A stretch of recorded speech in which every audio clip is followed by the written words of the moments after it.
ఏదో బతుకు. ఏంటండి మీరు చేసేది? పొయ్యి పాల మీద పెట్టి చిచ్చి పాలు పొయ్యి మీద పెట్టి కప్పులో కాఫీ కలుపుతున్నా. ఏం పోయింది? మీతో తాళి కట్టించుకున్న ఈ ఆలి పరువు అంతర్వేది గోదాట్లో అట్టగా కలిసిపోయింది.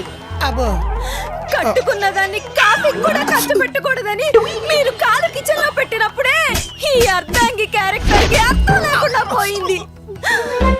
ఫ్రిడ్జ్ లోంచి పాలు తీసి ఆ గిన్నెని ఇక్కడ దాకా మూసి సుయ్యమనే మంట మీద కాసి ఇంత బరువైన చెంచాతో కాఫీ పొడి వేసి మీలాంటి భర్తలందరూ కప్పులో కాఫీ కలుపుకోవాలని నిర్ణయించుకున్నప్పుడే ఆంధ్ర తెలంగాణలోని పెళ్ళాలందరి పరువు 50 డిగ్రీల ఎండలో ఎండిపోయింది.